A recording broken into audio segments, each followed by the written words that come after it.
As usual today, we are looking at a topic which says election period environment vis-a-vis usual business government. Ladies and gentlemen, I'm Dr. Asaph Kwikiriza, as usual consultant with Plan International. So I want you to look at this topic and compare both situations so that we can reach at a rightful definition of what is going on in our countries. It is amazing, therefore, to look at the atmosphere and love and commitment during elections compared to the usual business you are in there in your countries. Check properly and make comparison and see the story I'm talking about. During elections, this is the only period where you find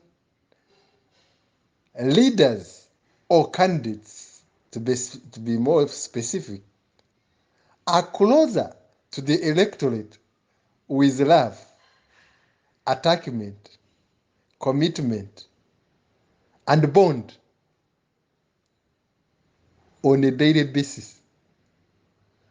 But in government, in usual business government, oh God, it's different. You can see the difference. That's where Africa is. That's where Africa is going wrong. So thereafter, our guiding questions should be, what happens thereafter about that love, that passion, that commitment? What happens? Number two, another question is, why do you take electorate for granted? Number three,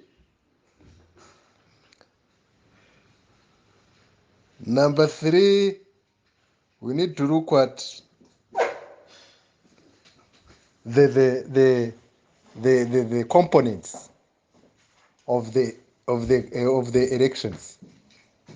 Little components like teamwork spirit, commitment, planning, coordination, efficiency, effectiveness, organized work plans, reporting of results on a daily basis. All this demonstrates that during elections, there is a big difference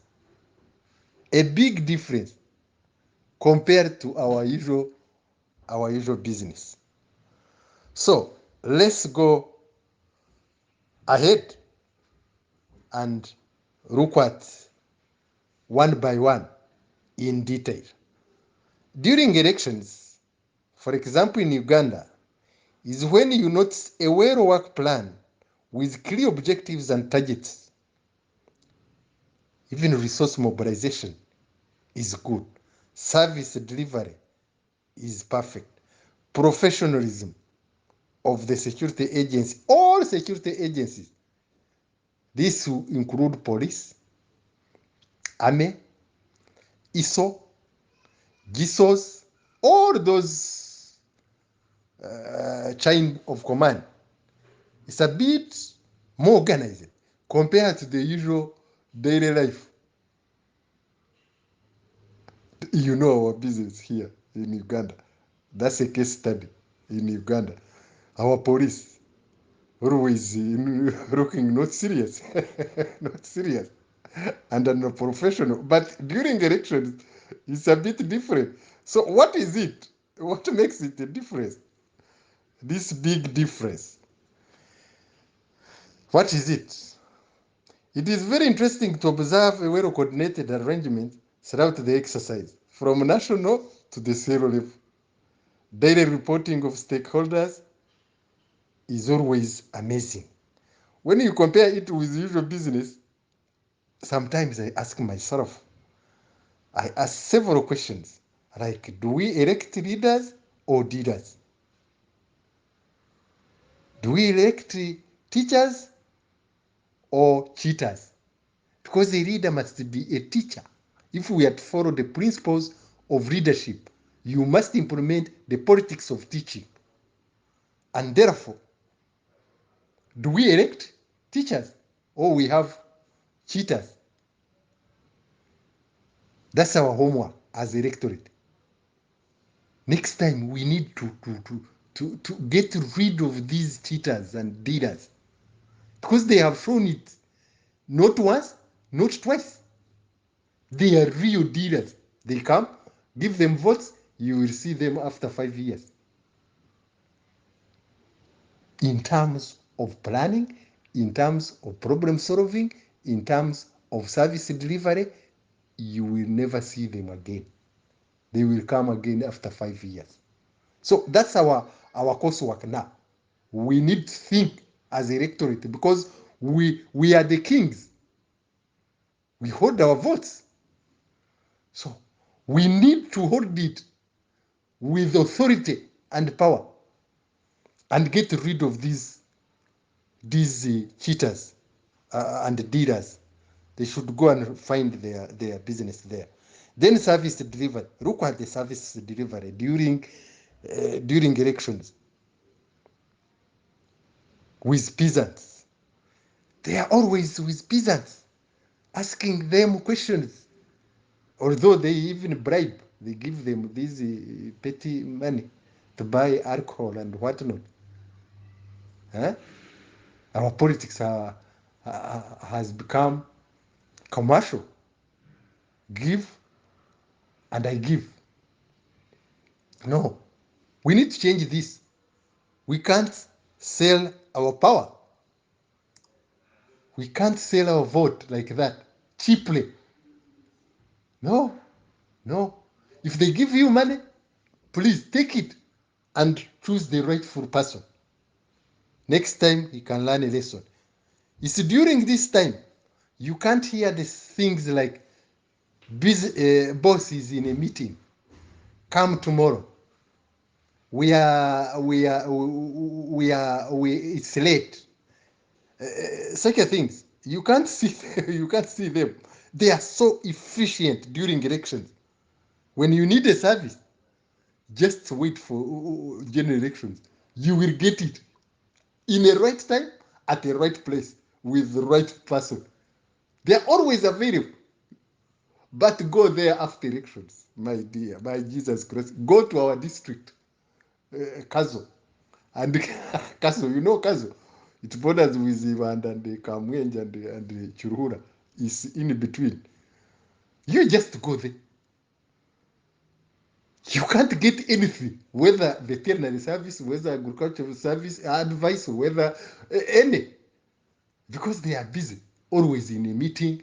They are always, I don't know, but I know they are in workshops and trainings with NGOs, with care, with Save the Children, with that kind of business. Yes, on a daily basis, even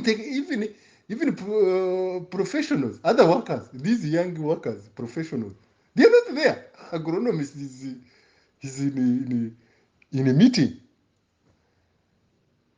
with the World Vision, with the veterinary, is there. That's how we are. But during elections, my dear, you just go there. You will get everything you want.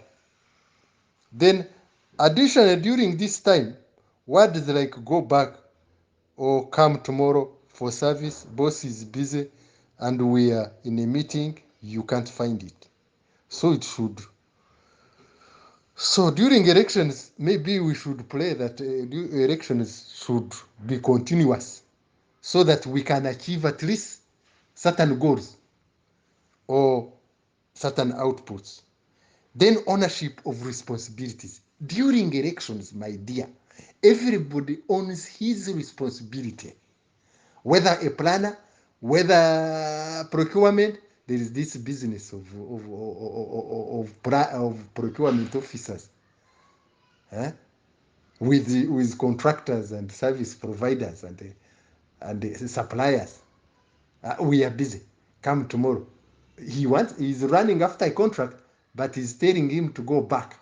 And he has the procurement plan, which is time based. Imagine. That's where you see these procurement services are not going.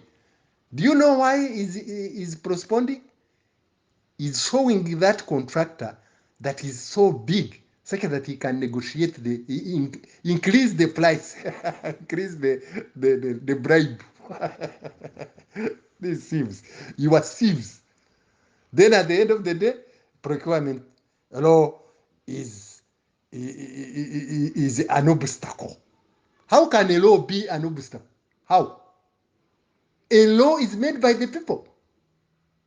But I know the procurement, the tender committees, they are busy. Let me tell you, people steal under the law, if you are not aware. This is where the problem is. The procurement committees, the ministry, the internal committees, these ones. And remember, they are supposed to have procurement checklist where you are supposed to do something every day if you want to make a perfect procurement plan. You need to update it on a daily basis on what you are doing. If it is evaluation of bids or opening, evaluation or notification of contract signing, it has a duration. The law stipulates the duration. For example, evaluation cannot last 21 days of bids after opening. But check. Why are they delaying? Do you know why? Because they are busy negotiating with the bidders. If you are not aware, they have agents. Among the tender committee you see in your institution, there is an agent who represents the 8 people of the committee. I know this. That's why our roads cannot be completed on time. That's why water services cannot reach people on time. That's why our health centers cannot be completed on time. That's why drugs cannot reach hospital or right time. The time is so long, and all it rotates around procurement, because that's the core of planning and implementation. This is the heart of implementation. You just check. And I want to give you an example. If you go to these public-private partnership, they are so effective. In the army, this engineering brigade, they are doing perfect. I remember one time I proposed that they should integrate this brigade into all these institutions, such that they have a representative there, is there. You think they produce all the raw materials? These soldiers. It's because they are not addicted of bribes. For you, you are addicted. You can't do anything without bribes, including even the top technocrats, the PS. He's there with the contract. Until he meets the service. What are you looking for a service provider? Why do you want to face him in your office? You are lorry to examine the contract provisions and sign. He has his own part or her part to sign. Why are you waiting? But he must meet the service provider and they negotiate. This is the sickness. But during election, it's a different story. Even they send you messages and call in time. I think we should propose that every throughout the year we should be electing. We should be in elections. Maybe we can register success. Then five is about the coordination, a very well coordinated plan from security to district to the secretariat of the parties to the candidates is amazing. I wish it can remain, it can cross to the usual business of government, where you find a minister is not aware of what is going on under the ministry. PS is on a different page. Director of planning is on another page.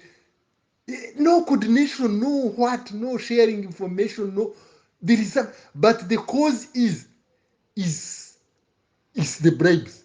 Everybody's doing to steal on his own. And sometimes, let me tell you, sometimes I wonder if sometimes when you listen to some ministers, some of them, even they are not aware of the policies. They are not aware of the laws. You find this is a project, but the minister cannot explain it the way permanent secretary explains it. You wonder who makes the decision. And this is the person who goes to the cabinet where the decisions are made. Two, after cabinet, what happens?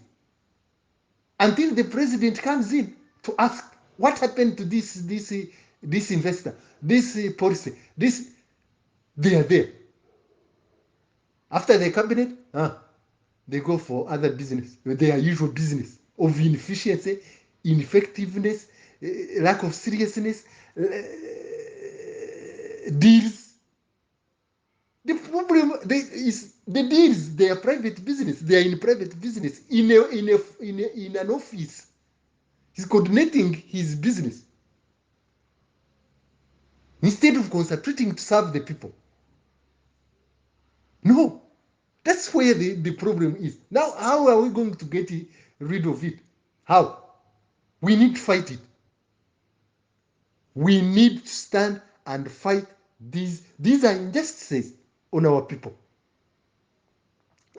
We can't accommodate it anymore. Even if you look at your ministers, look at them, the way they explain projects. It's a different story. It's a different story. And actually, I sometimes I take an example of Uganda. I congratulate, I normally thank Bahati, Honorable Bahati,